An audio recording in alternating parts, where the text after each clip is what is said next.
clock is not even on his side. He's going to find the first engagement, trying to tap down his, but it's not going to work. The frag comes in, and CLG will close 16-14. Dignitas gave them a hell of a fight, but they managed to push it forwards.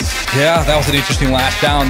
Dignitas trying to create a... CLG are the ones coming from America, but looks like we do have an interview down on the stage, so take it away, Red Eye.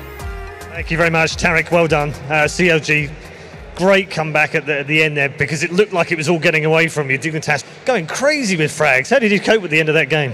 Yeah, that was a huge struggle for us. Like, I'm glad we closed that out because it was getting out of hand towards the second half. Honestly, it should have been like, we should have closed it out much earlier, I feel like, and it just slipped away slowly. Like, we lose one gun round, we're ecoing the next two, and it's just slowly they get control. Talk about earlier on in the game, because things were going fantastically well for you. When you're playing like that as a team and the chemistry's working and all the calls are working out, what's it like with the teammates? Yeah, it feels really good. I think we were up like 7-1 at one point in the first half, and even that half, it slowly just slipped away.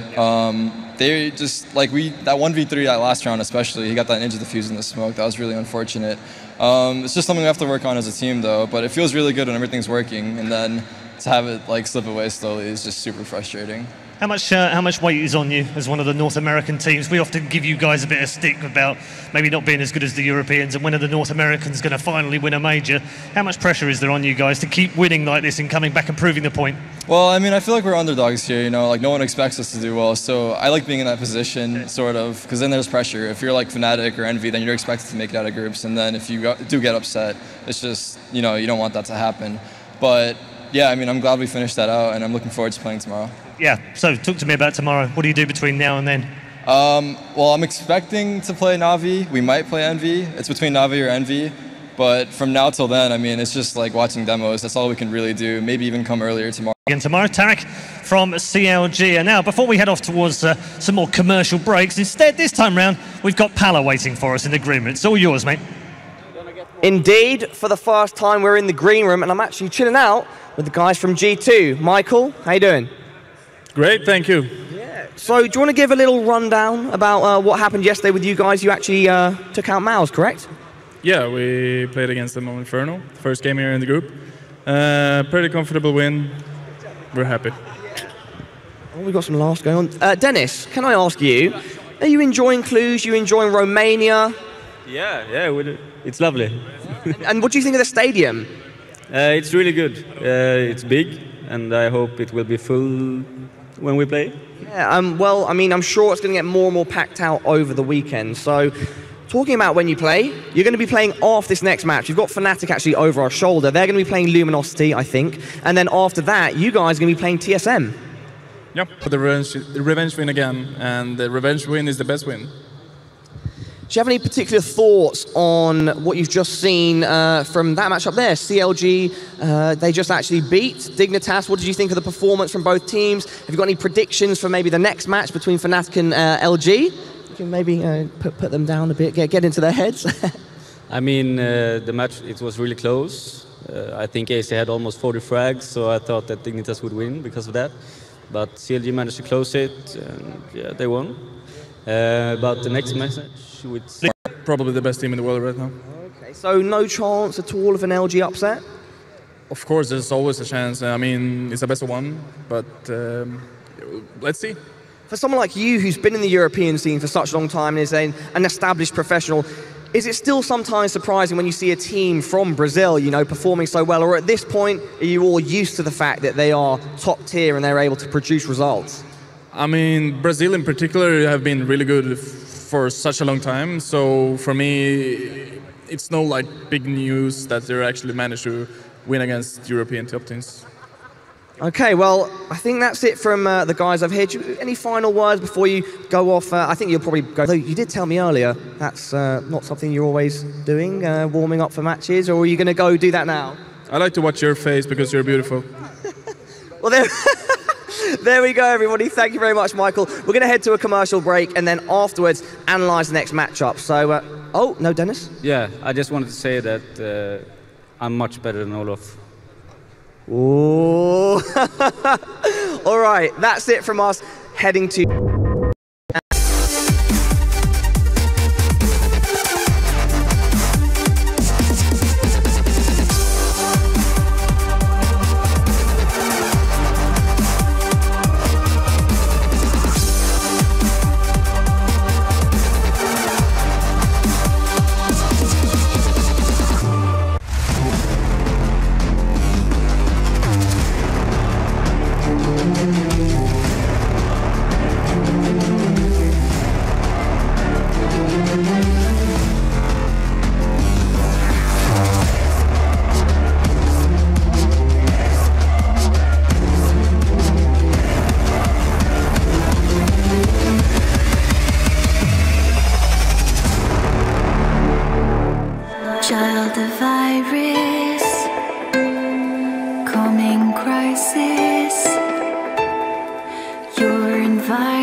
so sorry.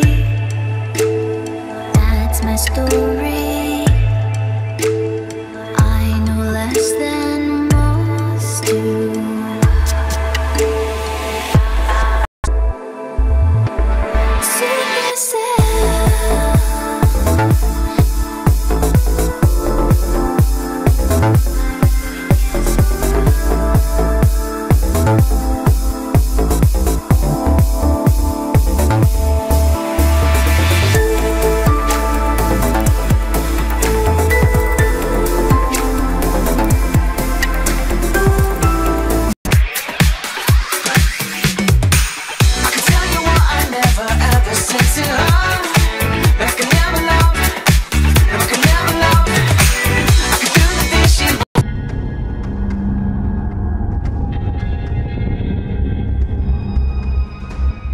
Hello everyone and welcome back to the DreamHack Open from Cluj-Napoca, and as you can see we had a thrilling game. It might not have been the highest level of Counter-Strike you've ever seen, but it was back and forth between Team Dignitas and CLG. In the end, the North American team were able to keep their hopes alive, and they were able to beat a Danish team that were in disarray. Welcome to the Intel Analysis Desk. I'm your host Richard Lewis, and with me of course it is Thorin, Fifth Lauren and James Bardolph. Let's break that game down. The Americans did it. Moses was over there waving his flag, crying, kissing a bald eagle. I think that's what he was doing. All the other patriotic stuff Americans obviously do in their spare time, firing guns, all the rest of it. Barbecues, beef jerky. I guess. Wrongfully arresting people of Middle Eastern descent. Oh, it's happening. All right, so they had a much better T side than we saw from them yesterday, actually. They got a lot of rounds on the board, and they could have got a lot more rounds on played nuts. I think there's two actually highlight clips on him. I mean, if he has 40 frags, I'm sure. Yeah, we're going to get into that very shortly, but let's just talk. Previously just lost the first weapon round, and they were looking in a very bad shape, because if they wouldn't have won this one, they would have been, 5-0, possibly 6-0 already. I mean, I'm really surprised. It's like that classic thing where it's like they know he's there. They obviously are aware of his presence, and yet they've sort of tried to deal with other people first rather than sort of just converging on him and removing him from the equation. He's in a dangerous part of the map. He can obviously use the terrain to his advantage. Was that just you described as... Actually, overall was JDM, and almost got them this win. I mean, you combine the two games he's had, his team's gone out 0-2. He's dropped something like 55 plus frags over the two games. I feel really bad for him. Yeah. He's kind of in an ELO hell type situation. Oh, no doubt. I think total it is 59 he's right. CLG as a team though, they did impress me here. Like, they were comprehensively better than Dignitas. The score shouldn't have been that close. They had a guy going completely crazy against them. In a normal game where he just gets, even if he just gets 30 kills, 25, that would be a comfortable win for CLG. And just to continue on talking about FNS, because as we point out at the start, well, the thing is, what he did was, it's not like he was taking crazy aim duels. He wasn't doing stuff like AZ was there. The way he got his kills was he got them intelligently. Like, he played like lurker roles, or played connecting roles between the attackers and where the people who are the flankers are going to come from. He just played smart. And he used of Dignitas and. Sorry. Oh no, sorry, this is the MSL clip. So the thing here, he smokes the plant, right? Fakes diffuses, and then the thing is, they hear him shoot, and then he goes right on diffuse again. They don't even hear him starting to diffuse. Yeah. So he actually ends up winning a situation where he really shouldn't have. I was a little bit confused when this happened. That's just one of those veteran moves where you know that it's always been a problem in CS, unfortunately, where certain sounds can diffuse when it goes off. You can't hear it. It just hides basically the diffuse sound. Yep. Now he was a little bit late on the diffuse, so they heard it, which was good for him. But I think with the addition of the smoke and the AK spray, I just don't think that they actually heard the diffuse coming. Yeah, I mean, I was perplexed when I was watching it. I thought this was a pros don't fake kind of a situation where they were locked into that mind game and they just let him win it. But it was odd, but it was hugely important within the context of giving Dignitas a chance. Obviously, 10-5, 9-6. No, of course, CLG was the better team today. I mean, but that is the problem, isn't it? That Dignitas have won these impossible rounds. They've had these impossible clutches. They've had 37 frags dropped by their star player. And what good has it got them? They've lost. So, I mean, I don't know. It highlights the problems they have as a team in that sense, because other teams don't need someone to drop 35 to even have a chance to win.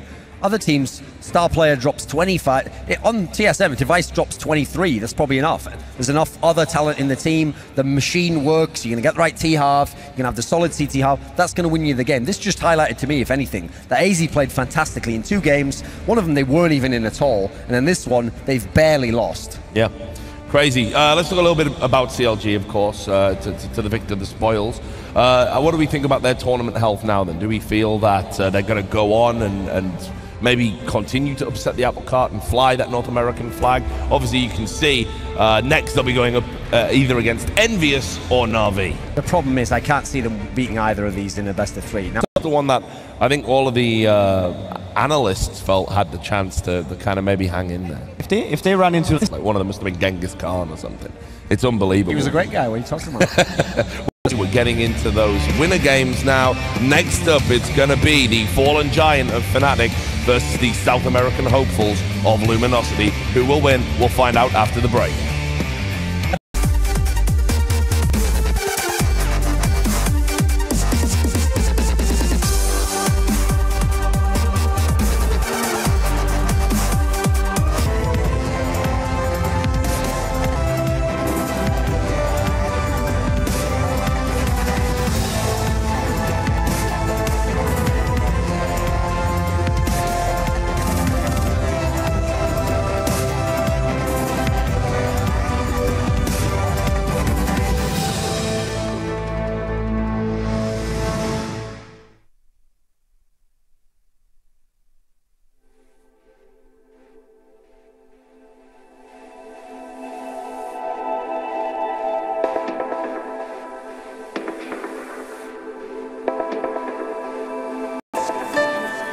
Child of Iris, coming crisis, you're invited.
Ça y est, le Bast arrive, Radar est là quoi.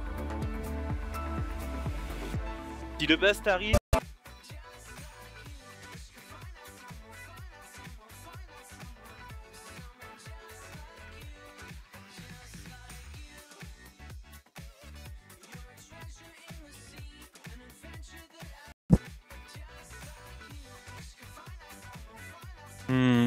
Où je vais rush là, ça me plie les couilles.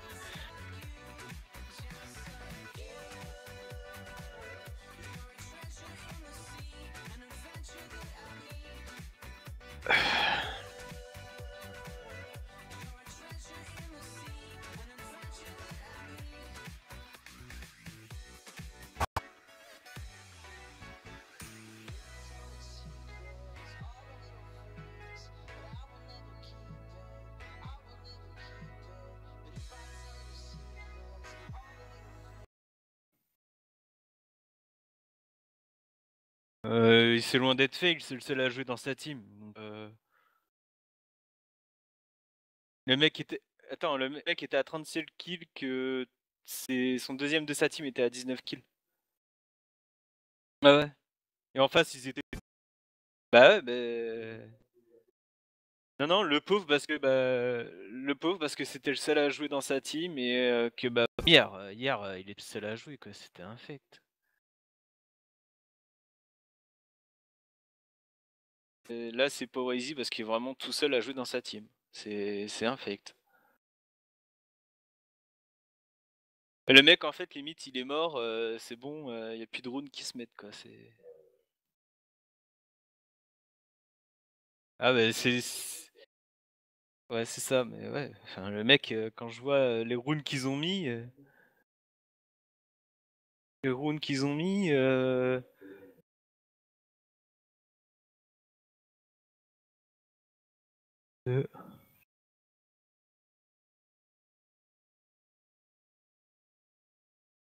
ouais, c'est lui qui fait presque tous les kills. What?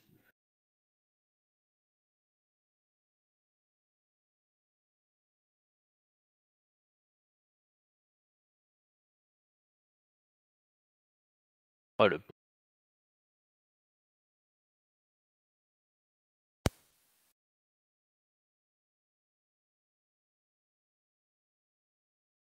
Le prochain match, il va pas normalement.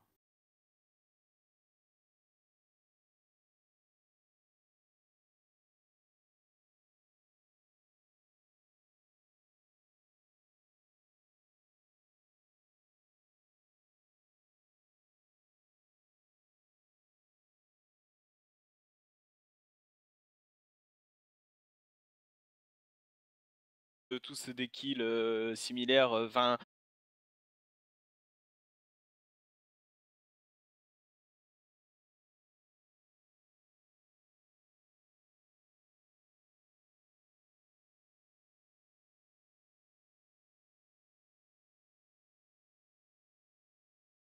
Pareil là.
Ouais. Earlier this year, but he's just really come back and really seems super self-confident. I feel like he's, like we mentioned before here in the desk, that he's probably even a bigger part of Fnatic right now, like than a player like Olofmeister. I think when they made the switch up to bring Cold Zero in, I'm not sure if it was some. I feel like the second K played pretty well, so I wasn't really sure what was going on there. But I think he's proven himself lately, and if you can sort of come into a team. Mais 169 live. No way you couldn't make a comeback. Whether he's actually willing to put in the time for it, I really can't speak to that. I almost want to say I'm 100% sure if he wanted to. Diffusion direct, Bastien. Un visionnage en cours. Hi. The whole point is you sort of replaced Kogu, you were playing with Kogu's old teammates, it was all set up around you, you were like the new Kogu. You're not always that often to get the guy back who you suppose you replaced. He's playing the same team, who's going to share the AWP. I don't know, I think he's a great player, but obviously there's a lot to be done there. what he's talking about now is Là, he's ok. trying to feel who right now is an upgrade. Yeah. Right now has a chance if we put him on this team. Interestingly, actually, Cold Zero previously was playing on FNX's team, which is the second best team over there, and FNX is Ok. formerly a member of not only Fallen's Non, teams, bah, but Fallen's team enfin, on non. the ESWC in 2006. So Ouais, je suis à it was a 800 ping, logical quoi. pickup. It's just that because we don't follow the scene and we only see Luminosity 800 ping, je suis en quali 240. we knew that their strength was in tactics, and so you worry, well, if they take a player, maybe that throws something off. But actually, if anything, they look as strong, if